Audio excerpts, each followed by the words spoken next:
Olá, família! Estamos juntos novamente para fazermos um estudo do Evangelho, um estudo da doutrina dos Espíritos, na intenção de educar os nossos corações e nos tornarmos educadores dos corações dos nossos pequenos, dos nossos filhos que são também grandes. Quando a gente educa o nosso coração, veja que a gente vai se relacionar e vai ser exemplo para todas as pessoas de todas as idades. Porque a gente vai começar a mudar a perspectiva. Nós vamos começar a ver a vida de uma forma totalmente diferente a partir do Espírito. Se a gente conseguir fazer isso com a nossa educação moral, a partir do Evangelho de Jesus, nós vamos fazer essa transfiguração. Vou usar essa palavra porque nós vamos, de fato, nos tornarmos outra pessoa. Nós vamos nos identificar com o ser espiritual que somos. E vamos passar a olhar adiante para todas as circunstâncias da vida e todas as pessoas que convivem conosco e também aquelas que não convivem, porque estamos todos unidos, nós vamos perceber pelo lado espiritual da vida e ver que tem tudo uma conexão, é todo um processo, tudo isso tem um sentido, tem um propósito. A nossa vida pessoal, mas a vida na coletividade tem um propósito. E Jesus está no leme, como a gente fala. Nós falamos na nosso encontro passado de disciplina e caminhamos para começar o capítulo 2, que trata da inocência infantil. E quando eu falei da disciplina, olha só que falha, eu não lembrei de falar de Emmanuel, quando Chico Xavier, o nosso querido Chico, ele viu, né, o Emmanuel se apresentou a ele, naquele episódio da cachoeira, a gente vê isso no filme, vale a pena conferir. O Emmanuel conversa com ele, e lembra a Chico, né? Porque isso tudo já foi acertado no plano espiritual, é na programação nossa, da encarnação. O Emmanuel pergunta para o Chico e Chico se dispõe a fazer o trabalho. O que é preciso, né? Como Maria também falou, se dispôs, né? Como seja feita em mim a sua vontade, Chico também. E nós temos também a passagem de Paulo de Tarso, né? Que queres que eu faça? Então veja esses grandes espíritos se entregando ao trabalho, ao messianato, e eles simplesmente dizem: o que é preciso que eu faça? Diga-me que eu farei. E Emmanuel fala: disciplina, disciplina, disciplina. É interessante porque quando a gente repete e parece que assim, será que a pessoa não entendeu? Será que Chico não entendeu? Não ouviu direito que Emmanuel falou de disciplina? E teve que, né? Que mais? Aí Emmanuel, disciplina, mas que mais? Isso me faz lembrar a passagem de Jesus falando para Simão Pedro. Pedro, tu me amas? Sim, mestre, claro que te amo. Pedro, tu me amas? Fez a pergunta pela segunda vez, o que houve? Eu respondi errado, era para responder diferente. A gente já começa a pensar numa resposta que a gente deu espontaneamente a primeira vez. Na segunda vez que nos é colocada, né, a pergunta, a gente começa a pensar. Claro que te amo. Pedro, tu me amas. Aí Pedro consegue compreender a profundidade da pergunta de Jesus. Naquele momento, amar Jesus é amar toda a sua obra, tudo que ele representa. É uma entrega plena para aquele trabalho, para seguir Jesus. E Pedro fala: sim, mestre, eu te amo. Ou seja, sim, eu estou contigo, seguirei seus passos. E neste momento, Jesus percebe isso, né? A resposta tem outra carga vibratória. Jesus diz: então, cuida das minhas ovelhas. Ou seja, passou adiante a tarefa, né, de cuidar. E assim é feito com esses grandes missionários. É passado para eles um grande trabalho de enorme responsabilidade. Então, a disciplina é da mente, do pensamento. A disciplina é do coração, os sentimentos. E a disciplina é do agir. E nos lembra Pestalozzi quando falou, né? Da cabeça, coração e mãos. Nós precisamos disciplinar nosso pensamento, nosso sentimento e nossas ações. E daí eu fiquei me deparando com algumas obras muito interessantes, porque nesse livro aqui, os primeiros anos da vida, de vida, né, no caso do nós, né, dos seres humanos, os primeiros anos de vida, pais e educadores no século XXI, da Maria Teresa Maldonado. Maria Teresa Maldonado é uma doutora em psicologia, pioneira no trabalho com gestantes, ela que foi desenvolvedora aí de uma teoria da psicologia na gestação, todo um estudo que ela fez, e ela segue hoje aos 70 anos dando curso na internet, curso online sobre educação. Ela foi se atualizando e nos chega com obras para nos orientar. Aos 70 anos de idade, isso é de uma, né, de um mérito, né, de um valor que a gente possa chegar lá aos 70 anos sendo bons educadores para todas as gerações, inclusive para as nossas, né, nossos filhos e nossos netos e bisnetos, se assim tivermos. Mas ela fala algo muito interessante,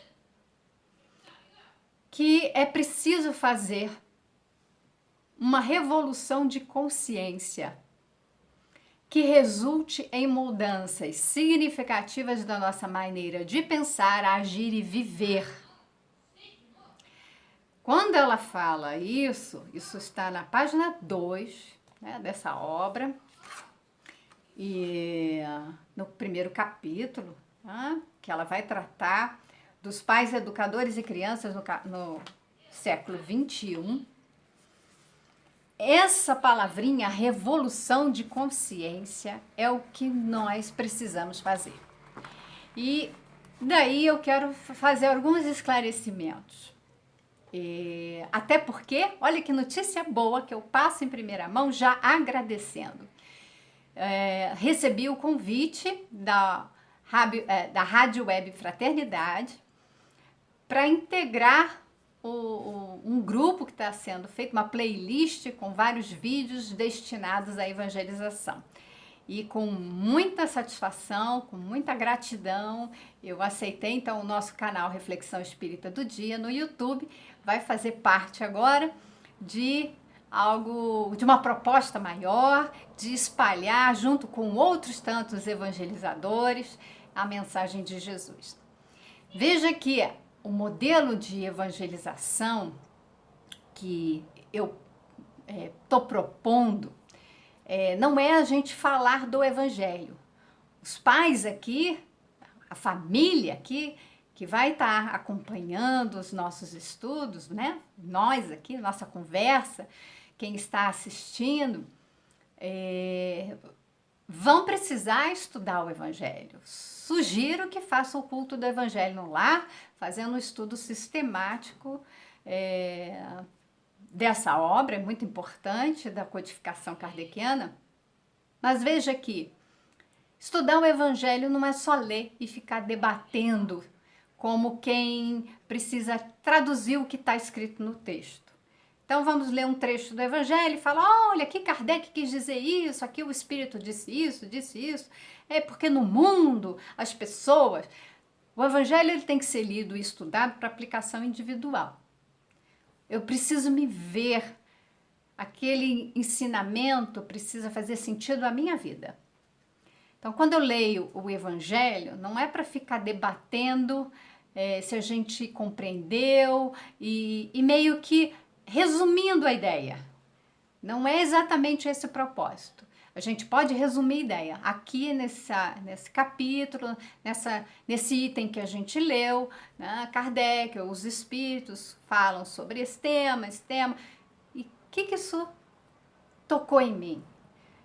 Como que essa lição pode servir para ajudar, para me transformar, para fazer essa revolução de consciência que eu encontro ali nesse trabalho, né, uma obra de psicologia, mas vê que é destinado aí a pais, educadores em geral, não é só para psicólogo, não é uma obra exclusivamente para psicólogo, para profissionais.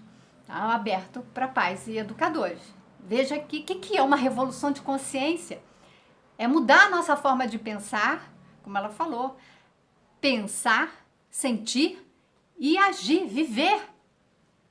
Então, está em total ressonância com o que propõe o Espiritismo, já desde Pestalozzi, quando falou de educação, que com Kardec, né, Hippolyte Léon Denisard Rivaio, foi ali, vamos dizer, discípulo de Pestalozzi, trazendo esse conhecimento também para nós, para que a gente possa compreender que estamos aqui e essa é a proposta desse canal, com esse estudo de educadores do coração, porque muitas casas espíritas fazem grupos de pais.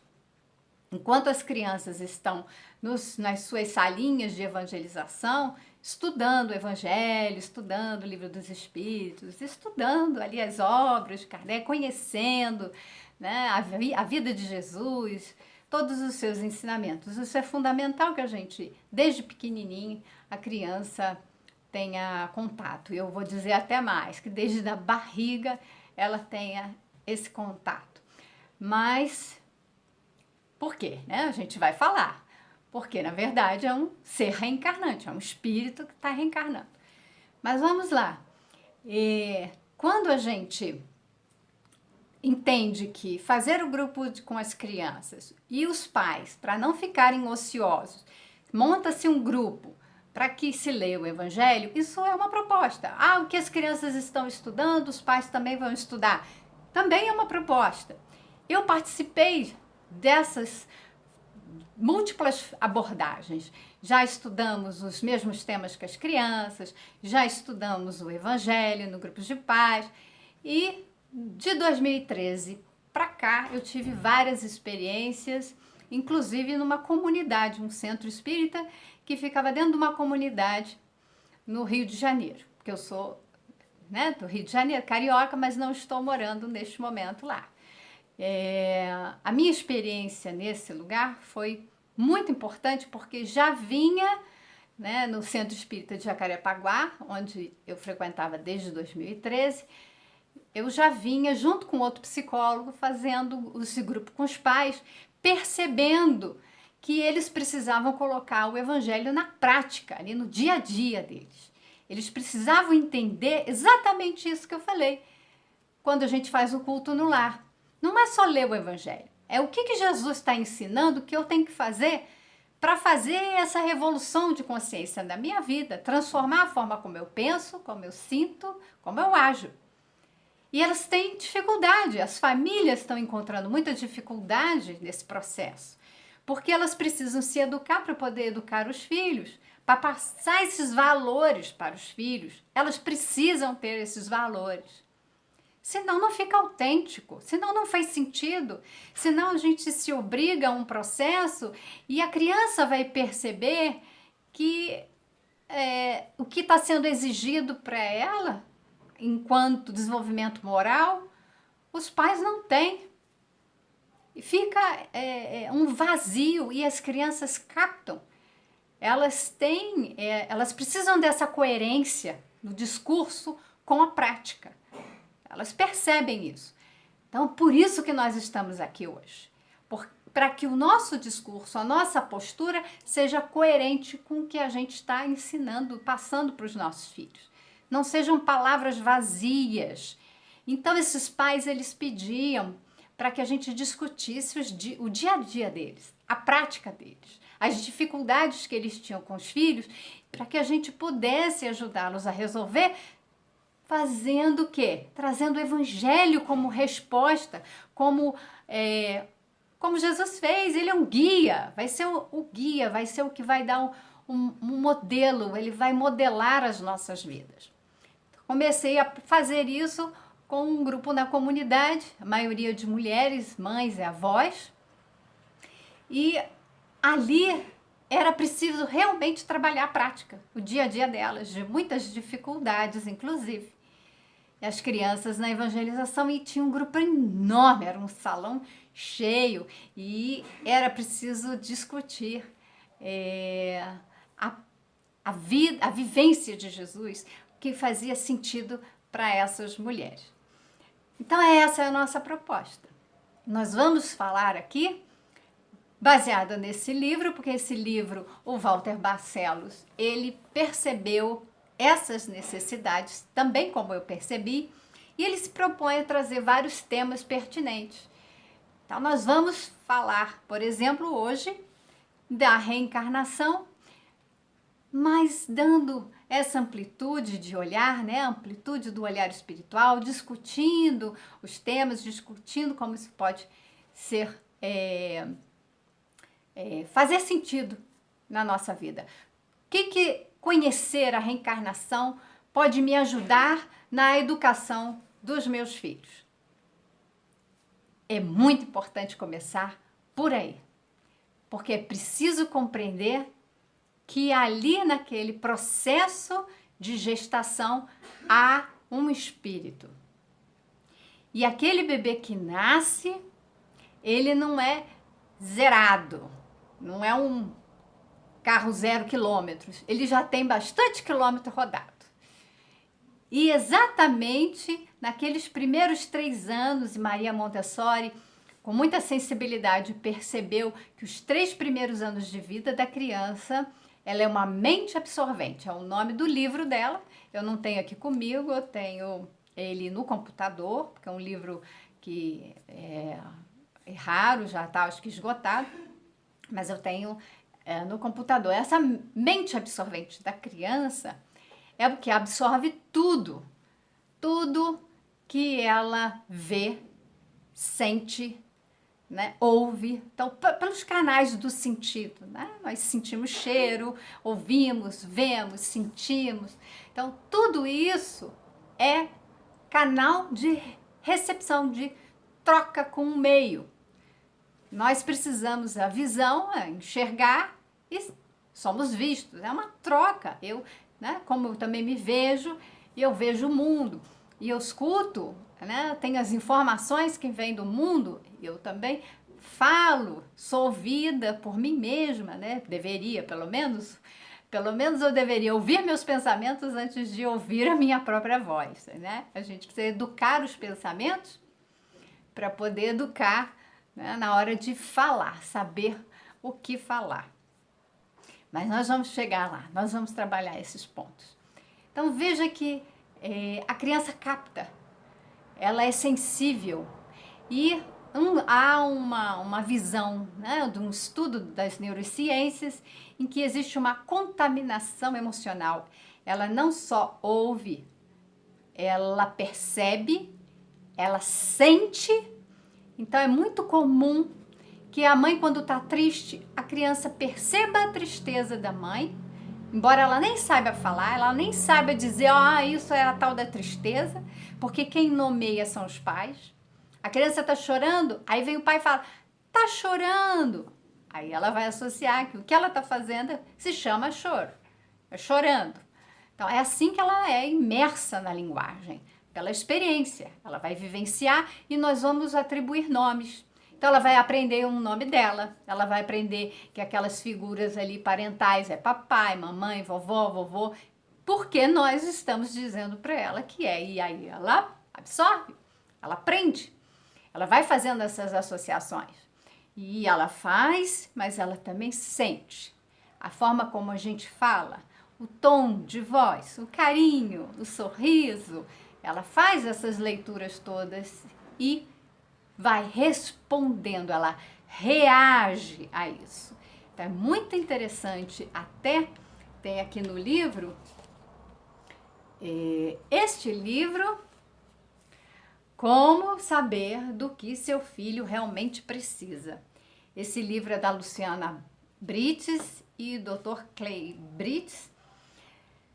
É um livro, é um médico, acho que é psiquiatra, já tem um tempinho que eu li. E ela é a esposa, ela eu acho que ela é fono, tem aqui, especializada em educação especial, na área de deficiência mental e psicopedagoga. Ela é psicopedagoga, especialista em psicomotricidade e fundadora do Neurosaber. Ela dá vários cursos desse Instituto Neurosaber. O marido dela, como eu falei, é um neuropediatra e não é psiquiatra, desculpa, é pediatra, neuropediatra. Então eles trabalham com as neurociências.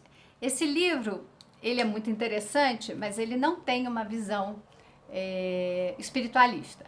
Então, eles têm, de fato, uma visão materialista.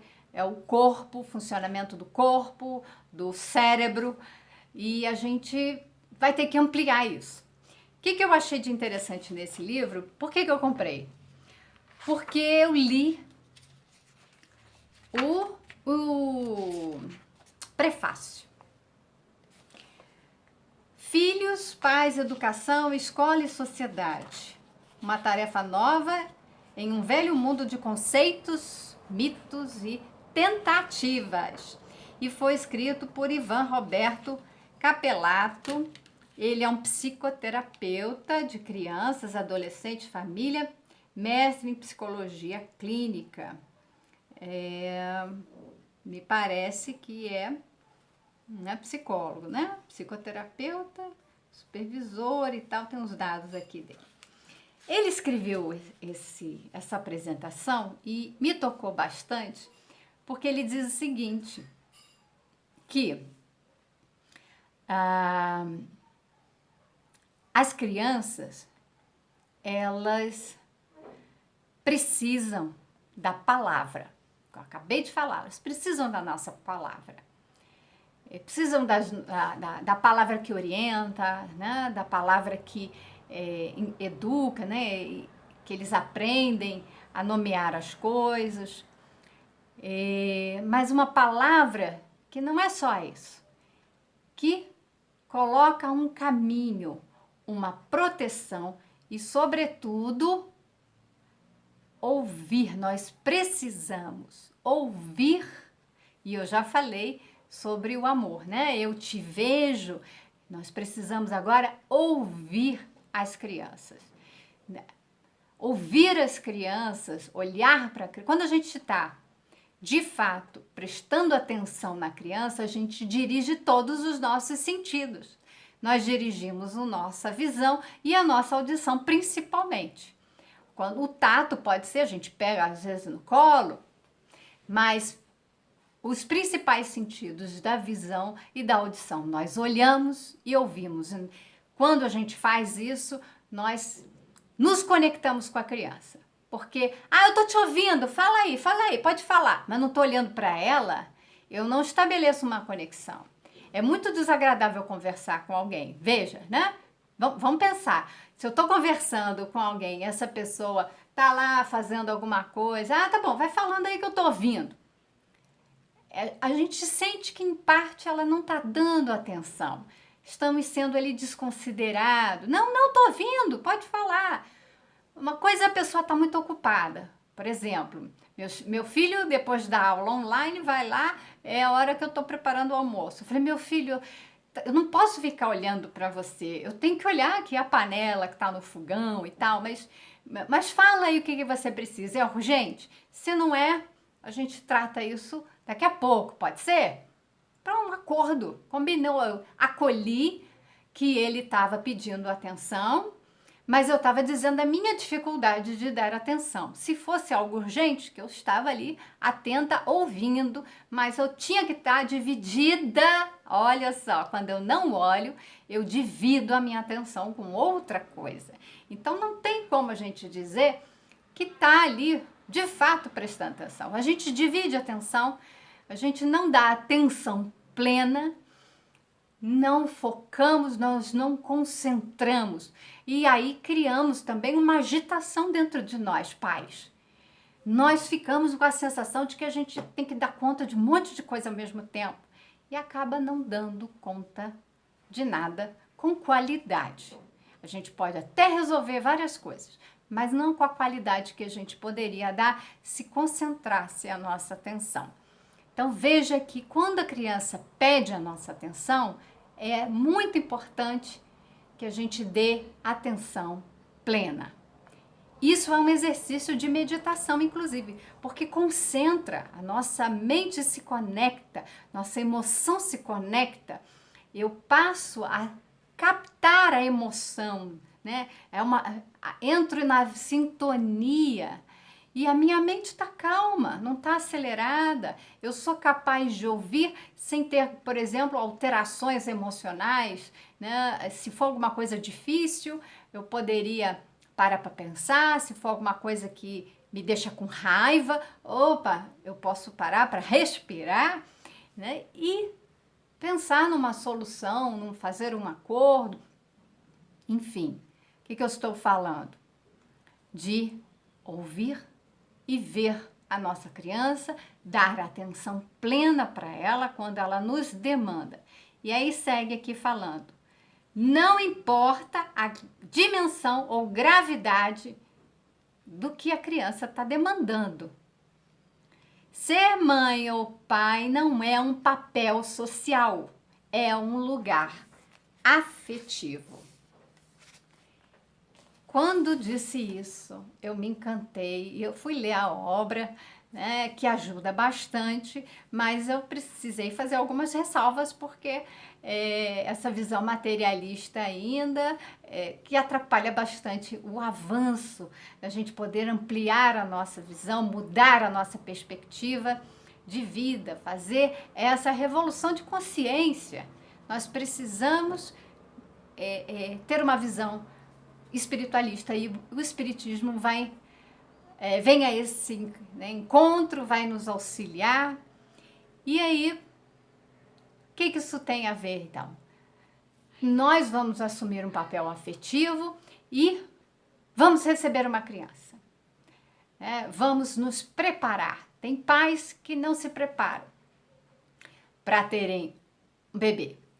A gravidez não foi planejada. Então, quando a gravidez não é planejada, é uma situação. Quando ela é planejada, é outra situação.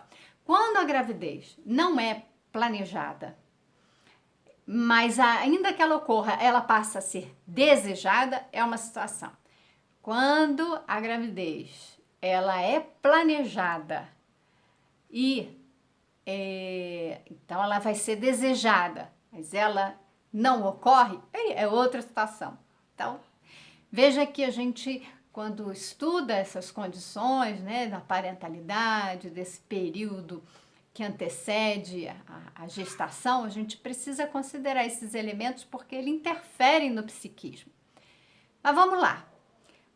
Para uma mulher engravidar, existe um planejamento espiritual para que um certo espírito que tem ali conexões com aquelas pessoas, né? Com aquele casal.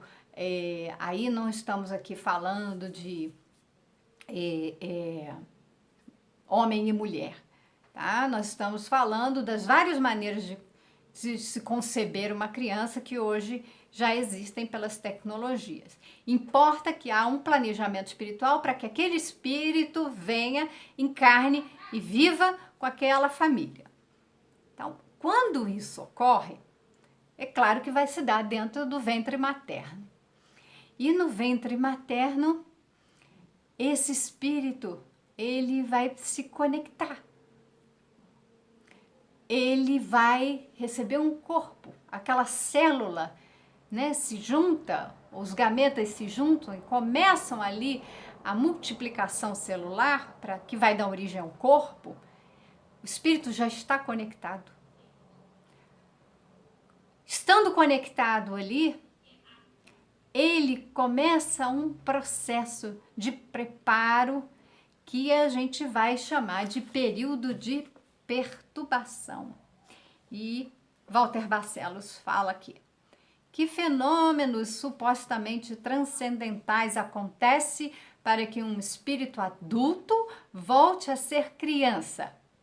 Então, o espírito está no plano espiritual, ele assume uma forma de adulto. O espírito ele pode assumir várias formas, pelo pensamento, pela sua vibração, mas vamos dizer que ele adote a forma perispirítica, né, do perispírito, de um adulto, tá? Que foi na última encarnação, pode assim ser.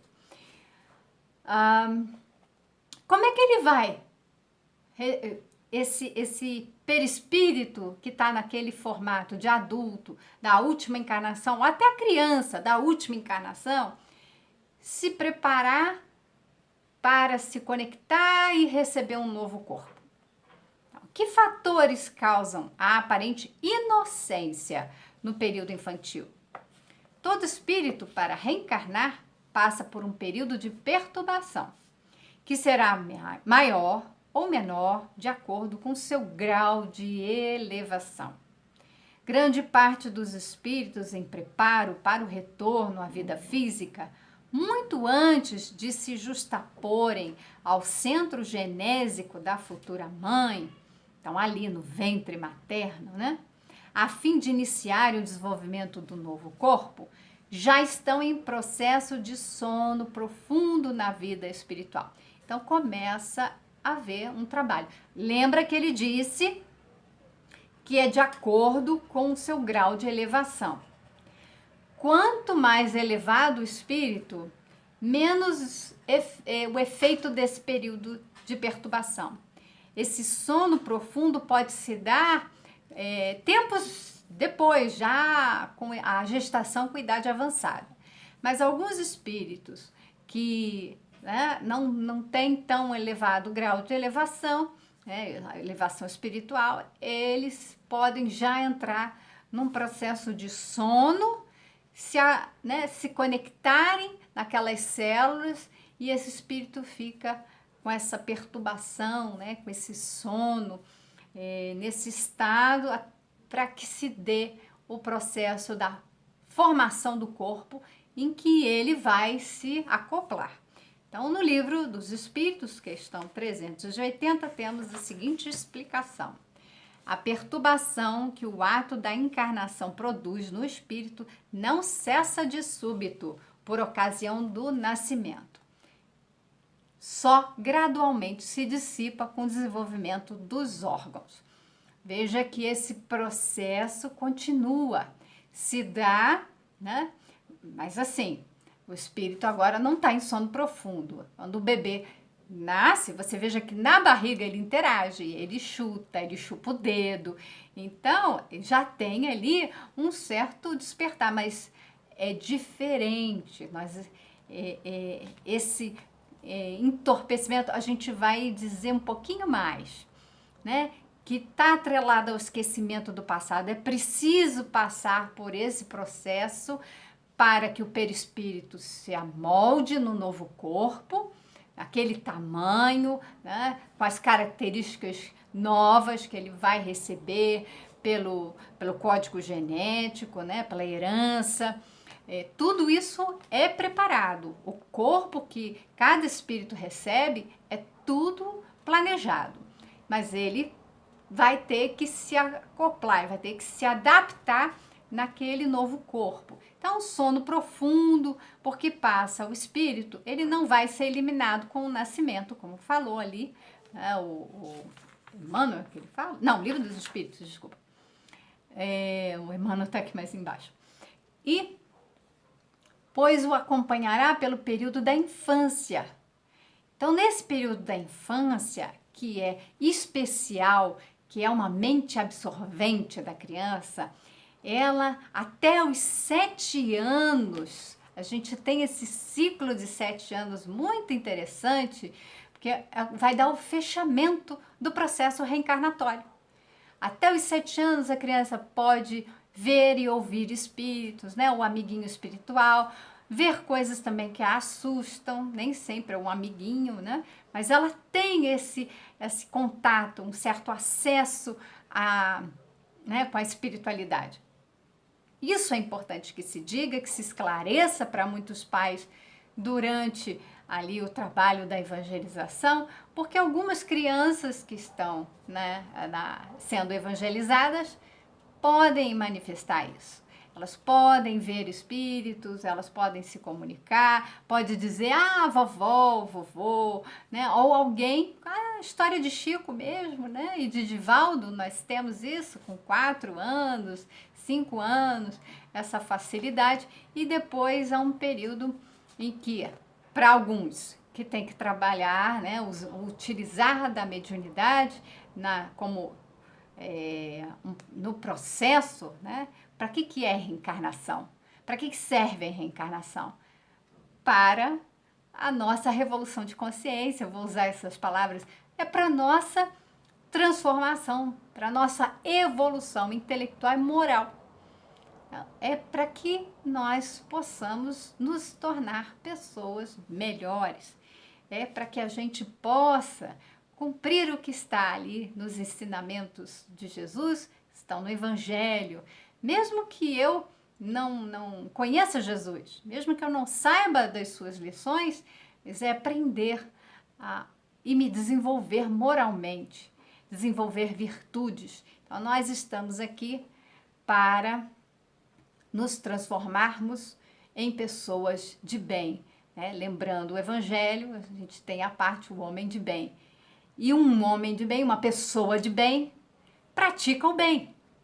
Então veja que a gente não está aqui para fazer o bem, a gente está aqui para se tornar uma pessoa de bem. E quando a gente se torna, a gente é, então tudo que a gente faz, a gente transmite. Então se eu sou uma pessoa boa, eu só posso fazer coisas boas. Nós estamos aqui para isso serve a reencarnação. Então já vimos que na infância tem esse período até os 7 anos, a criança pode se comunicar com os espíritos, ver espíritos, se fechando o ciclo reencarnatório. Então, são 3 poderosos fatores que favorecem o surgimento dessa aparente inocência da criança. Nós temos que, num primeiro momento, uma hipnose natural, que é comum para todos os espíritos. Esse sono profundo, aquela criança está num estado que a gente vai falar de hipnose, porque ela não vai manifestar as tendências que ela já traz, né? Porque ela é um espírito aí milenar. Então, vamos dizer, ela tem suas características. Vão aparecer depois como temperamentos, que muito se fala, a criança tem um temperamento assim, colérico, sanguíneo, já tem nomes para isso, né? Mas esses temperamentos nada mais são do que a bagagem espiritual que ela traz, mas que nesses primeiros anos de vida está ali, entorpecidos, está assim como que abafados. Existe o esquecimento do passado. Então a criança tem possibilidade de aprender coisas novas. Então, tem o restringimento do corpo espiritual, né? O perispírito, ele vai se miniaturizar, então de um adulto ele vai, né, ficar algo em torno de 50 centímetros, que é o tamanho de um bebê, né? Quando nasce, isso se fecha, né? O espírito está ali conectado e vai, como eu falei, né? Encerra esse ciclo de conexão ali com 7 anos. Os órgãos da criança ainda não estão desenvolvidos, seu cérebro, principalmente o córtex neofrontal, ele está em pleno desenvolvimento e vai até a idade adulta, 20 e poucos anos. Então, veja que a criança, ela precisa desenvolver esse cérebro recebendo estímulos adequados. Nós vamos falar disso também. Então, os órgãos estão em desenvolvimento, né, e ela não pode manifestar por conta disso, dessa parte do cérebro não está desenvolvida. Isso é intencional, claro, tudo na vida, né? Deus fez em sua imensa, soberana inteligência, sabedoria. Para quê?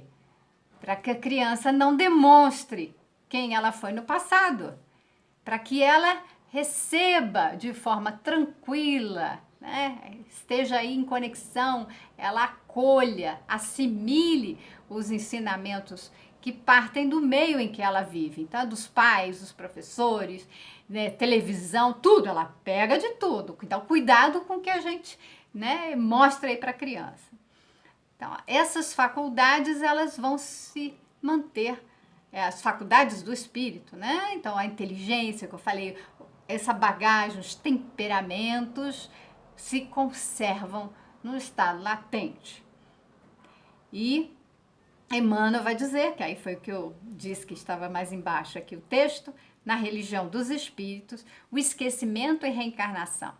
Temos assim mais ou menos 3.000 dias de sono induzido ou hipnose terapêutica, a estabelecerem enormes alterações nos veículos de exteriorização do espírito, ou seja, no corpo, é o veículo que o espírito se manifesta, às quais, acrescidas as consequências dos fenômenos naturais de restringimento do corpo espiritual no refúgio uterino, então, se restringe, está dentro da barriga, ali aquele perispírito, né, encolheu, está ali no corpinho que está se formando, motivam o entorpecimento das recordações do passado.